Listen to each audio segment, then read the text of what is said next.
സ്ഥിരമായി ജോലിക്ക് പോകുന്ന പ്രതിമാസ വരുമാനം വരുന്ന പക്ഷെ മാസാവസാനമാകുമ്പോഴേക്കും കയ്യിൽ 5 പൈസ എടുക്കാൻ പറ്റാത്ത അവസ്ഥ നമ്മളിൽ പലർക്കും ഉണ്ടാവാം. മാസാവസാനമാകുമ്പോൾ സ്വാഭാവികമായിട്ട് നമ്മൾ ചെയ്യുന്നത് ചില സമയത്ത് ഹലോ ബ്രോ ഒരു 500-1000 അയക്കാനുണ്ടാവോ, ഇതൊക്കെയായിരിക്കും പലരുടെയും അവസ്ഥ. ഇത്തരത്തിലുള്ളൊരു അവസ്ഥ എന്തുകൊണ്ടാണ് വരുന്നത്, അല്ലെങ്കിൽ ഈ ഒരു അവസ്ഥയിൽ നിന്ന് നമ്മൾ എന്തുകൊണ്ടാണ് നമുക്കൊരു മോചനമില്ലാത്തത്?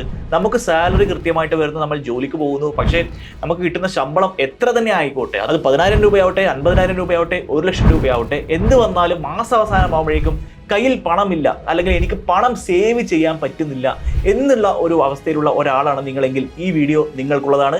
ബോസോല മലയാളത്തിന്റെ ഏറ്റവും പുതിയ വീഡിയോയിലേക്ക് ഏവർക്കും സ്വാഗതം. ഞാൻ അവനാൻ. നമുക്ക് എന്തുകൊണ്ടാണ് സേവ് ചെയ്യാൻ പറ്റാത്തത്, അല്ലെങ്കിൽ നമ്മൾ സേവ് ചെയ്യാൻ വേണ്ടിയിട്ട് എന്തൊക്കെയാണ് ചെയ്യേണ്ടത് എന്നതിനെ കുറിച്ചാണ് നമ്മൾ ഈ വീഡിയോയിൽ കൃത്യമായിട്ട് ഡിസ്കസ് ചെയ്യാൻ പോകുന്നത്. അതിന് നമ്മൾ പാർട്ടായിട്ട് തിരിച്ചാണ് നമ്മൾ ചർച്ച ചെയ്യാൻ പോകുന്നത്. ആദ്യം നമുക്ക് ഈ ഒരു സാലറി എന്ന് പറയുന്നത് ഒരു ട്രാപ്പാണ്. ഈ ഒരു സാലറി ട്രാപ്പിനെ കുറിച്ച് നമുക്കൊന്ന് ഡിസ്കസ് ചെയ്യാം. എന്താണ് സാലറി ട്രാപ്പ് എന്ന് പറയുന്നത്? അതായത് പ്രതിമാസം കൃത്യമായിട്ട് നമുക്ക് ശമ്പളം നമ്മുടെ അക്കൗണ്ടിലേക്ക് വരുന്നു. ഒന്നുകിൽ 1-ാം തീയതിയോ 2-ാം തീയതിയോ 5-ാം തീയതിയോ 10-ാം തീയതിയോ ആയിട്ട് നമുക്ക് അക്കൗണ്ടിലേക്ക് ശമ്പളം വരുന്നു. ശമ്പളം വന്നു കഴിഞ്ഞിട്ട് നമ്മൾ എന്താണ് ചെയ്യുന്നത്, അല്ലെങ്കിൽ ഭൂരിഭാഗം ആളുകളും ചെയ്യുന്ന ഒരു കോമൺ ആയിട്ടുള്ള പ്രവണത എന്താണെന്ന് വെച്ചാൽ ലക്ഷറി ആയിട്ടുള്ള എന്തെങ്കിലും ഐറ്റങ്ങൾ വാങ്ങാൻ പോകുന്നു, അല്ലെങ്കിൽ പുറത്തു നിന്നുള്ള ഭക്ഷണം ആദ്യത്തെ ഒരു 1-2 ആഴ്ച ഫുൾ പുറത്തുനിന്നായിരിക്കും ഭക്ഷണം കഴിക്കുക, അല്ലെങ്കിൽ കണ്ടമാനം എൻ്റെ കയ്യിൽ കാശുണ്ട് അതുകൊണ്ട് എന്ത് വേണം ചെലവഴിക്കാൻ എന്ന രീതിയിലേക്ക് പോകുന്ന ആളുകളും ഒരുപാടുണ്ടാകും. നമ്മുടെ അക്കൗണ്ട് ഏകദേശം കാലിയായി തുടങ്ങുന്നത് വരെ ഈ ഒരു പ്രവണത അല്ലെങ്കിൽ ഈ ഒരു ഇത് തുടർന്നുകൊണ്ടേയിരിക്കും. അതിനിടയിൽ കൂടെ EMI കാര്യങ്ങളൊക്കെ പോകുന്നുമുണ്ടാകാം. ഇത്തരത്തിലുള്ള കാര്യങ്ങൾ സംഭവിക്കുന്ന സമയത്ത് by the end of the month നമ്മുടെ അക്കൗണ്ട് ഏകദേശം കാലിയാവുന്നു എന്ന് തന്നെ പറയാം. അതായത് സാലറി ക്രെഡിറ്റ് ആവുന്നു, നമ്മൾ ഓവർ സ്പെൻഡ് ചെയ്യുന്നു, വീണ്ടും നമ്മുടെ അക്കൗണ്ട് കാലിയാവുന്നു. ആ ഒരു സൈക്കിൾ തുടർന്നുകൊണ്ടേയിരിക്കും. എങ്ങനെ? നമ്മൾ കൃത്യമായിട്ട് നമ്മുടെ എക്സ്പെൻഡിച്ചർ കൺട്രോൾ ചെയ്തില്ലെങ്കിൽ. കൂടുതൽ ആളുകളും എക്സ്പെൻഡിച്ചറിന് പ്രാധാന്യം കൊടുക്കുന്നു സേവിങ്സിനേക്കാളും. അതായത് അതിന്റെ ഫോർമുല വളരെ സിമ്പിൾ ആണ്. Income minus expense is equal to savings. അതായത് നമ്മുടെ വരുമാനത്തിൽ നിന്നും ചിലവ് കുറച്ചു കഴിഞ്ഞാൽ വരുന്ന ബാക്കി തുകയാണ് സേവിങ്സ്. ഈ ഒരു ഫോർമുലയാണ് നിങ്ങളുടെ അപ്രോച്ച് എങ്കിൽ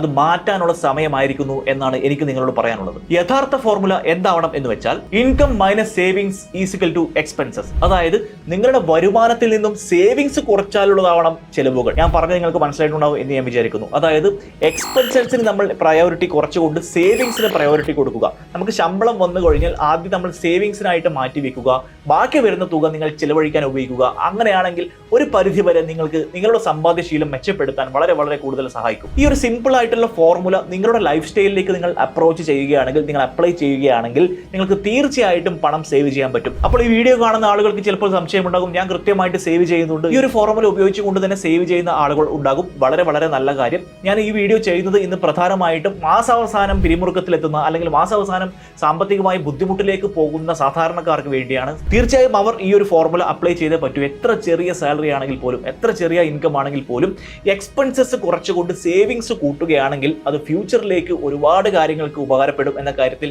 യാതൊരു സംശയവുമില്ല. സ്വാഭാവികമായിട്ട് നമ്മൾ സേവിങ്സ് ചെയ്യുന്നതിനെ പറ്റി, അല്ലെങ്കിൽ സേവിങ്സ് ചെയ്യുന്നതിന്റെ പ്രാധാന്യത്തെ പറ്റി ആളുകൾക്ക് പറഞ്ഞു കൊടുക്കുമ്പോൾ അവർ സ്വാഭാവികമായിട്ട് പറയുന്ന ചില എക്സ്ക്യൂസുകളുണ്ട്, അല്ലെങ്കിൽ ചില മുടന്ന ന്യായങ്ങളുണ്ട്. അത് എന്തൊക്കെയാണെന്ന് വെച്ചാൽ, എന്തിനാണ് വെറുതെ 100 രൂപയ്ക്ക് സേവ് ചെയ്തിട്ട് എന്താ കാര്യം, ഒറ്റ ജീവിതമല്ലോ അതങ്ങോട്ട് ചെലവഴിക്കുക, അങ്ങനെയൊക്കെ ചിന്തിക്കുന്ന, അല്ലെങ്കിൽ അങ്ങനെയൊക്കെ ഒരു മെൻസെറ്റുള്ള ഒരുപാട് ആളുകളുണ്ട്. വേറൊരു കൂട്ടരുണ്ട്, അവർ പറയുന്നത് എന്താണെന്ന് വെച്ചാൽ, ഞാൻ ഈ മാസം എന്തായാലും സേവ് ചെയ്യാൻ ഉദ്ദേശിക്കുന്നില്ല, ഈ മാസം എനിക്ക് കുറച്ച് ചെലവുകളുണ്ട്, എനിക്ക് കുറച്ച് സാധനങ്ങളൊക്കെ വാങ്ങാറുണ്ട്, അടുത്ത മാസം തൊട്ട് ഞാൻ സേവ് ചെയ്യാൻ തുടങ്ങാം. ഇങ്ങനെയുള്ള ഒരു ആളുകളുണ്ട്. ഈ പറയുന്ന ആളുകൾ നാളെ നീളെ എന്ന് പറയുന്നത് പോലെ അത് ഓരോ മാസത്തേക്ക് മാറ്റി വെച്ചുകൊണ്ടിരിക്കും. മൂന്നാമത്തെ ഒരു കൂട്ടം ആളുകൾ പറയുന്നത് എന്താണെന്ന് വെച്ചാൽ, ഈ മാസം ഞാനൊരു യാത്ര പോവുകയാണ്, അല്ലെങ്കിൽ ഈ മാസം എനിക്ക് ഇമ്പോർട്ടൻ്റ് ആയിട്ടുള്ള ഒരു വസ്തു വാങ്ങാറുണ്ട്. ഇങ്ങനെയൊക്കെ ചിന്തിക്കുന്ന ആളുകളും ഉണ്ട്. നിങ്ങൾ ശ്രദ്ധിക്കേണ്ട പ്രധാനപ്പെട്ട കാര്യം, സേവിങ്സ് എന്ന് പറയുന്ന ഒരു സെക്ടറിലേക്ക് വരുന്ന സമയത്ത് എമൗണ്ട് അല്ല തുടക്കത്തിൽ ഏറ്റവും പ്രധാനപ്പെട്ട കാര്യം. നിങ്ങൾ എത്ര എമൗണ്ട് ആണോ സേവ് ചെയ്യുന്നത് അതല്ല, അത് എത്രയാവട്ടെ, 50, 100, 10, 20 എത്ര വേണമെങ്കിലും ആവട്ടെ, ആ ഒരു ഹാബിറ്റ് കൊണ്ടുവരിക എന്നുള്ളതാണ്. അതായത് സേവിങ്സ് എന്ന് പറയുന്നത് ഒരു ശീലമാണ്, സമ്പാദ്യ ശീലം എന്ന് നമ്മൾ പറയുന്ന ഒരു വാക്കുണ്ട് അല്ലെ. അത് ഈ ഒരു ഹാബിറ്റ് നിങ്ങളുടെ ലൈഫിലേക്ക് കൊണ്ടുവരണം എന്ന് പറയുന്നതാണ് ഏറ്റവും ഇമ്പോർട്ടൻ്റ് ആയിട്ടുള്ള ഒരു കാര്യം. ഞാൻ പറഞ്ഞ പോലെ 50 രൂപ, 100 രൂപ, 500 രൂപ, 1000 രൂപ എത്രയും ആവട്ടെ, നിങ്ങൾ സേവ് ചെയ്യാൻ തുടങ്ങിക്കഴിഞ്ഞാൽ ഇന്ന് അത് ചെറിയ സേവിങ്സ് ആയേക്കാം, ഭാവിയിൽ നിങ്ങളുടെ വരുമാനം കൂടുന്നതിന് അനുസരിച്ച് നിങ്ങൾക്ക് ഈ ഒരു എമൗണ്ട് കൂട്ടി കൊണ്ടുവരാം. ഈ ഒരു ശീലത്തിന്റെ ഭാഗമായിട്ട് തീർച്ചയായും ഒരു വലിയൊരു കോർപ്പസ് ഉണ്ടാക്കിയെടുക്കാൻ നിങ്ങൾക്ക് പറ്റുമെന്ന കാര്യത്തിൽ യാതൊരു സംശയവുമില്ല. അതുകൂടാതെ ഇൻവെസ്റ്റ്മെന്റിനെ കുറിച്ച് ഞാൻ പ്രത്യേകം പറയേണ്ട കാര്യം, പിന്നെ ഒരുപാട് ഇൻവെസ്റ്റ്മെന്റ് റിലേറ്റഡ് വീഡിയോ നമ്മൾ ഓൾറെഡി ചെയ്തിട്ടുണ്ട്.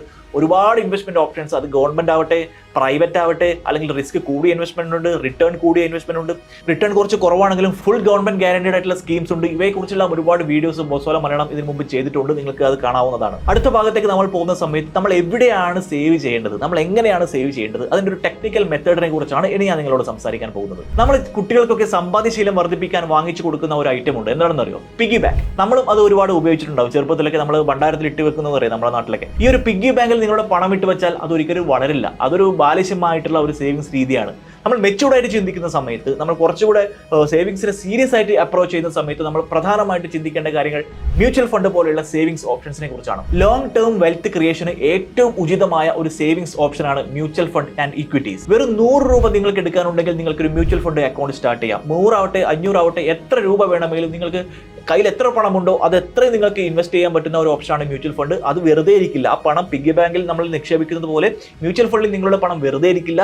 മാർക്കറ്റ് വളരുന്നതിന് കണക്കായിട്ട് ഈ പണവും വളരുന്നു. അതായത് your money is working for you. നിങ്ങൾ ഉറങ്ങുന്ന സമയത്ത് പോലും നിങ്ങളുടെ പണം വർദ്ധിക്കുന്ന ഒരു പ്രവണതയാണ് മ്യൂച്വൽ ഫണ്ടിൽ കാണാൻ പറ്റുന്നത്. പക്ഷേ അതിൻ്റെതായിട്ട് റിസ്ക്കും ഉണ്ട്. മാർക്കറ്റ് ഇടിയുന്ന സമയത്ത് അതിന്റെ പ്രോഫിറ്റും കാര്യങ്ങളൊക്കെ കുറയാനുള്ള സാധ്യതയും മ്യൂച്വൽ ഫണ്ടിനകത്തുണ്ട്. കൂടാതെ പ്രൊഫഷണൽ ഫണ്ട് മാനേജേഴ്സിൽ നിന്നുള്ള സപ്പോർട്ട് നിങ്ങൾക്ക് മ്യൂച്വൽ ഫണ്ട് ഇൻവെസ്റ്റ്മെന്റിലൂടെ ലഭിക്കുന്നു. ഇനി അതല്ല, അത്ര റിസ്ക് എടുത്ത് മ്യൂച്വൽ ഫണ്ടിലേക്ക് ഇൻവെസ്റ്റ് ചെയ്യാൻ താല്പര്യമില്ല, അത്തരത്തിൽ ചിന്തിക്കുന്ന ആളുകൾക്ക് സേവ് ചെയ്യാൻ ഒരുപാട് ഓപ്ഷൻസ് ഇന്ന് അവൈലബിൾ ആണ്. അതിൽ ഏറ്റവും പോപ്പുലർ ആയിട്ടുള്ള ചില സേവിങ്സ് ഓപ്ഷൻസ് ആണ്. ഒന്ന് PPF, അതായത് പബ്ലിക് പ്രോവിഡന്റ് ഫണ്ട്. 7.1% പലിശ നിരക്ക് PPF കൊടുക്കുന്നത്. ഇത് എല്ലാ ക്വാർട്ടറിലെയും റിവേഴ്സ് ചെയ്യുന്ന ഒരു പലിശ നിരക്ക്. 15 വർഷത്തേക്ക് നിങ്ങൾക്ക് ഡെപ്പോസിറ്റ് ചെയ്യാം. 15 വർഷം കഴിഞ്ഞാൽ മെച്യൂരിറ്റി പീരീഡ് ആവും. നിങ്ങൾക്ക് നിങ്ങളുടെ മുതലും പലിശയും അടക്കം തിരിച്ചു കിട്ടുന്നു. അതുകൂടാതെ നാഷണൽ സേവിംഗ് സർട്ടിഫിക്കറ്റ് ഉണ്ട്, കിസാൻ വികാസ് പത്ര ഉണ്ട്. പെൺകുട്ടികൾക്കായിട്ട് സുകന്യ സമൃദ്ധി യോജന എന്ന് പറയുന്ന വളരെ അധികം പലിശ നിരക്ക് 8 പലിശ നിരക്ക് സുകന്യ സമൃദ്ധി യോജനയിൽ നിന്നും ലഭിക്കുന്നു. വളരെ ഈസി ആയിട്ട് സേവ് ചെയ്യാൻ പറ്റുന്ന ഒരു സ്കീമാണ് സുകന്യ സമൃദ്ധി യോജന. അതുപോലെ തന്നെ മുതിർന്ന പൗരന്മാർക്ക്, അതായത് റിട്ടയർ ആയിട്ടുള്ള പൗരന്മാർക്ക് സീനിയർ സിറ്റിസൺ സേവിംഗ് സ്കീം എന്ന് പറയുന്ന ഒരു ഓപ്ഷനും ഇന്ന് അവൈലബിൾ ആണ്. കൂടാതെ ഫിക്സഡ് ഡെപ്പോസിറ്റുകളും ഗവൺമെന്റ് ബോണ്ടുകളും ഇന്ന് അവൈലബിൾ ആണ്. കൂടാതെ സോവറിൻ ഗോൾഡ് ബോണ്ട്, അതായത് നിങ്ങൾക്ക് സ്വർണ്ണത്തിൽ നിക്ഷേപിക്കാനും ഓപ്ഷൻസ് ഇന്നും ഉണ്ട്. അതുകൊണ്ട് തന്നെ നിങ്ങൾക്ക് സേവ് ചെയ്യാൻ പറ്റുമെങ്കിൽ ഒരുപാട് സേവ് ചെയ്യാനുള്ള, നിങ്ങളുടെ പണം നിങ്ങൾ അറിയാതെ തന്നെ വളർത്താൻ സഹായിക്കുന്ന ഒരുപാട് സേവിങ്സ് ഓപ്ഷൻസ് ഇന്ന് അവൈലബിൾ ആണ്. നിങ്ങൾക്ക് ഏറ്റവും കംഫർട്ട് ആയിട്ടുള്ളത്, നിങ്ങൾക്ക് ഏറ്റവും ആപ്റ്റ് ആവുന്നത് എന്താണെന്ന് തോന്നുന്നു വെച്ചാൽ നിങ്ങൾക്ക് അതിൽ നിന്നും ചൂസ് ചെയ്തിട്ട്, അതായത് ഞാനിപ്പോൾ പറഞ്ഞ ഏതെങ്കിലും ഓപ്ഷൻസിൽ നിന്ന് നിങ്ങൾക്ക് ചൂസ് ചെയ്ത് നിങ്ങളുടെ സേവിങ്സ് യാത്ര നിങ്ങൾക്ക് ഇന്ന് തന്നെ ആരംഭിക്കാവുന്നതേ ഉള്ളൂ. അതുകൂടാതെ സ്പെഷ്യൽ ആയിട്ട് പറയുകയാണെങ്കിൽ മ്യൂച്വൽ ഫണ്ട് സേവിങ്സ് നിങ്ങൾ ചെയ്യാൻ ഉദ്ദേശിക്കുന്നുണ്ടെങ്കിൽ Bajaj finance, Zomato, Hindustan Unilever, ICICI bank, coal India, ITC എന്നീ കമ്പനികൾ അവരുടെ ക്വാർട്ടർലി റിസൾട്ടുകൾ അനൗൺസ് ചെയ്യാൻ പോവുകയാണ്. ആഗോള തലത്തിൽ തന്നെ മാർക്കറ്റിൽ ഇമ്പാക്ട് ഉണ്ടാകാൻ പോകുന്ന ഒരു കാര്യമാണിത്. സോ മ്യൂച്വൽ ഫണ്ടിൽ നിങ്ങൾ ഇൻവെസ്റ്റ് ചെയ്യാൻ ഉദ്ദേശിക്കുന്നുണ്ടെങ്കിൽ ഇതാണ് റൈറ്റ് ടൈം. Stay alert. അപ്പോൾ സേവ് ചെയ്യേണ്ടത് എങ്ങനെയാണ് നമുക്ക് സേവിങ്സ് ഉണ്ടാക്കാൻ പറ്റുന്നത് എന്നതിനെ കുറിച്ചാണ് ഞാൻ സംസാരിച്ചത്. ഞാൻ ആദ്യം പറഞ്ഞ പോലെ മാസാവസാനമാകുമ്പോഴേക്കും നമ്മുടെ അക്കൗണ്ടിൽ കാശില്ലാതിരിക്കുന്ന ഒരു അവസ്ഥ ഇനി നമ്മൾക്കാർക്കും ഉണ്ടാവരുത്. സോ അതിന് ചെയ്യേണ്ട ഒരു കാര്യം എന്താണെന്ന് വെച്ചാൽ റോങ് ആയിട്ടുള്ള ഫോർമുലകൾ പിന്തുടരാതിരിക്കുക. അതായത് എക്സ്പെൻസസിന് പ്രാധാന്യം കൊടുക്കാതെ നിങ്ങൾ സേവിങ്സിന് പ്രാധാന്യം കൊടുക്കുക. എക്സ്പെൻസസ് സെക്കൻഡ് പ്രയോറിറ്റി ആയി മാത്രം വയ്ക്കുക. അതുപോലെ തന്നെ സേവിങ്സ് എന്ന് പറയുന്നത് നിങ്ങളുടെ ഡേ ടു ഡേ ലൈഫിന്റെ ഭാഗമായിട്ട് ഒരു ശീലമായിട്ട് മാറ്റിവെക്കുക. മാത്രമല്ല നിങ്ങളുടെ റിസ്ക് ലെവലിന് കണക്കായിട്ട് ഏറ്റവും ആപ്റ്റ് ആയിട്ടുള്ള ഒരു ഇൻവെസ്റ്റ്മെന്റ് പ്രോഡക്റ്റ് തിരഞ്ഞെടുത്ത് അതിൽ ഇൻവെസ്റ്റ് ചെയ്യാൻ ആരംഭിക്കുക. പ്രധാനമായിട്ട് ശ്രദ്ധിക്കേണ്ടത്, നമുക്ക് സമ്പാദ്യം എന്ന് പറയുന്നത് വെറും ഒരു ദിവസം കൊണ്ട് ഉണ്ടാക്കാൻ പറ്റുന്ന ഒന്നല്ല. അതിന് ലോട്ടറി അടിക്കണം, അത്രയും ഭാഗ്യം നമുക്കുണ്ടോ എന്ന് നമുക്കറിയില്ല. സോ സമ്പാദ്യം അത്തരത്തിൽ ഉണ്ടാക്കാൻ പറ്റുന്ന ഒന്നല്ല, അത് ഗ്രാജുവൽ ആയിട്ട് വളർത്താൻ പറ്റുന്ന ഒന്നാണ്. അങ്ങനെ വളർത്തണമെങ്കിൽ സമ്പാദ്യശീലം ഉണ്ടായേ പറ്റൂ. നിങ്ങൾക്ക് ഈ വീഡിയോ ഇഷ്ടപ്പെട്ടു എന്ന് ഞാൻ വിചാരിക്കുന്നു. നിങ്ങൾ ഈ വീഡിയോ കൂടുതൽ ആളുകളിലേക്ക് എത്തിക്കുക. പ്രത്യേകിച്ച് കരിയർ തുടങ്ങുന്ന ചെറുപ്പക്കാരിൽ, ചെറിയ കുട്ടികൾ ജോലി ചെയ്യാൻ ജസ്റ്റ് തുടങ്ങുന്ന ചെറിയ കുട്ടികളിലേക്ക് ഈ വീഡിയോ എത്തിക്കുക. കാരണം ഇപ്പോൾ അവർ സേവ് ചെയ്യാൻ തുടങ്ങുകയാണെങ്കിൽ, 20-22 പ്രായമുള്ള ഒരാൾ ഇപ്പോൾ സേവ് ചെയ്യാൻ തുടങ്ങിയാൽ 10-15 വർഷത്തിന് ശേഷം വലിയൊരു കോർപ്പസ് ഉണ്ടാക്കാൻ പറ്റുന്ന ഒരുപാട് ഓപ്ഷൻസ്, കോടിക്കണക്കിന് പണം ഉണ്ടാക്കാൻ പറ്റുന്ന ഒരുപാട് ഇൻവെസ്റ്റ്മെന്റ് ഓപ്ഷൻസ് ഇന്ന് മാർക്കറ്റിൽ അവൈലബിൾ ആണ്. ബോസോല മലയാളത്തിന്റെ ഈ വീഡിയോ കണ്ടതിന് ഏവർക്കും നന്ദി. അടുത്ത വീഡിയോയുമായി വീണ്ടും കാണാം. ചാനൽ സബ്സ്ക്രൈബ് ചെയ്യാൻ മറക്കരുത്. ബൈ. ബോസ്വാല, ബി ദ ബോസ്.